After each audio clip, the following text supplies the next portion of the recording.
Hello, and welcome back to Kim Reads as we continue with Happy Birthday, Samantha. Chapter 3, New York City. New York City. Just the name was magic.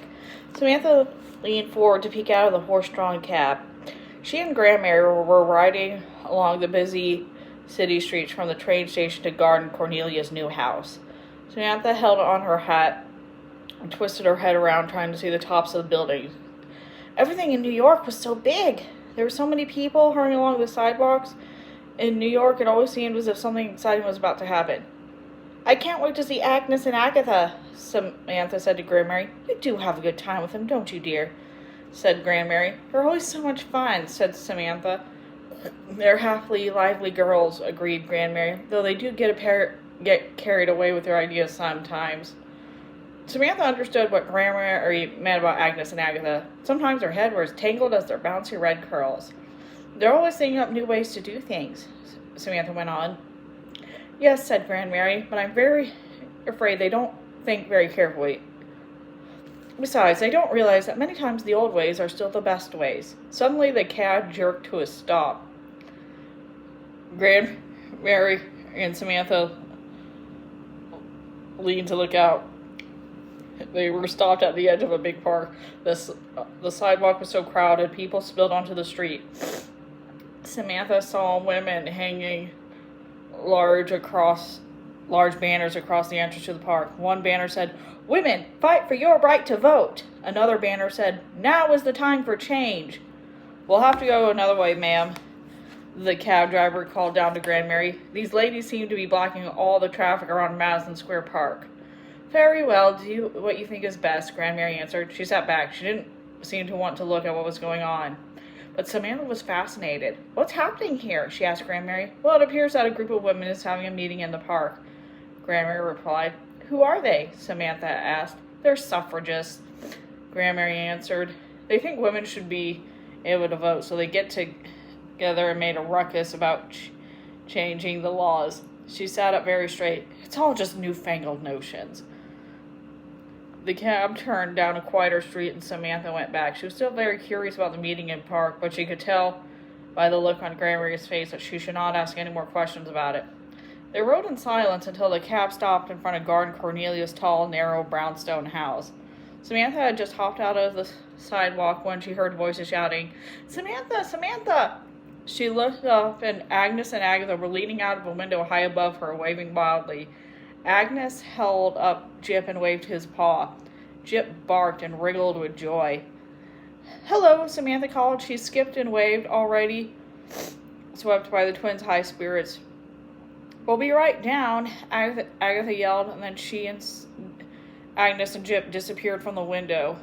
Cornelia smiled as she came down the front steps to Samantha and Grandmary.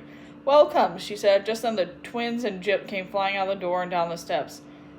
Hooray, you're here, they said as they hugged Samantha. Aunt Cornelia laughed. Come in, she said. As you can see, we're all very glad you're here. The twins led Samantha into a dark, cool house. Uncle Guard was waiting just on the inside of the doorway. He blinked at Samantha and yelled, There you are, Sam. I've been looking for you all week long. I can't seem to find anything new in this house. Do you think you could help us find some lunch? Asked Aunt Cornelia. Certainly, Uncle Gar said, kissing the tip of her nose. When it comes to finding food, I never have any trouble. Come on, Samantha, said Agnes and Agatha. They pulled her into a dining room and made her sit between them. Then both at once they began to shower her with questions. Have you seen that terrible eddy? How was your train ride? Do you want to go to the park after lunch? Do you want... Girls! Aunt Cornelia scolded gently as the maid began to pass food. You'll put Samantha in a spin with all your questions. There will be plenty of time for chatter later. I haven't had a chance to ask Grandmary where she plans to shop today. I'll shop at O'Neill's, of course, replied Grandmary. I never go any farther. There's a fine new shop on Fifth Avenue that's closer than O'Neill's, said Uncle Guard. What was the name of that store, Cornelia? Grandmary patted his arm and smiled. Don't trouble yourself, Gardner, she said. I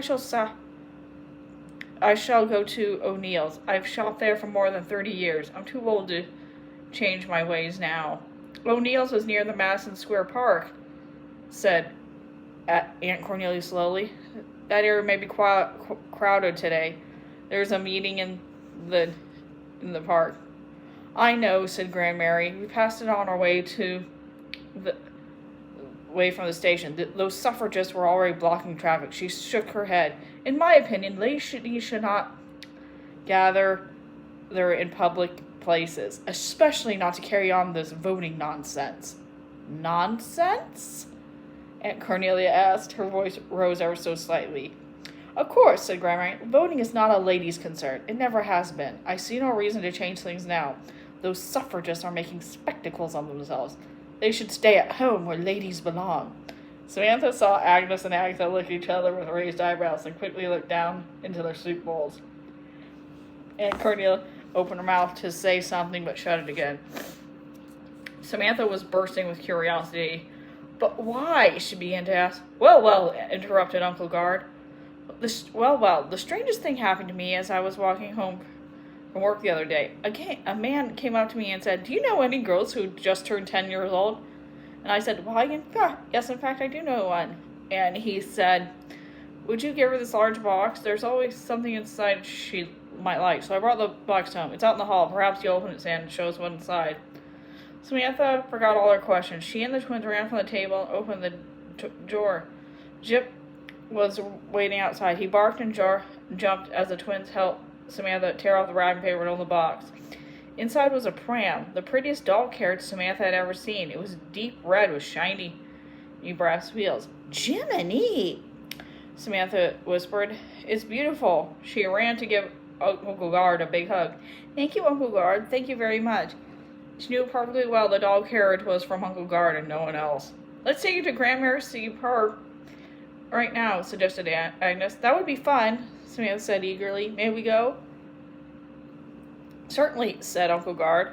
Can Jip come too? Asked Agatha. You know he loves the park. I don't think that's a good idea, said Aunt Cornelia. Remember what happened at Samantha's party when he ran away from you? Oh, but nothing like that will happen here, said Agatha quickly. The park has a fence all around it. Please, please, please, begged Agnes. Aunt Cornelia thought for a moment. We'll only be across the street of the park, wailed Agatha. And you won't go any farther than that? Asked Aunt Cornelia. No, the twins promised together. Will you keep Jip on the leash? Yes, shouted the girls. Promise? Absolutely, they cried. Well, all right, Cornelia finally agreed, but hooray! The twins interrupted, Jip began yipping in excitement.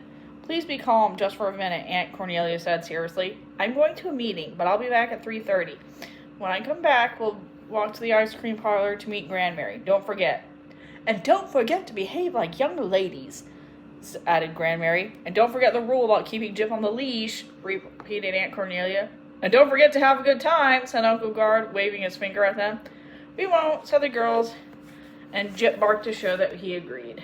And that's the end of that chapter. See you later.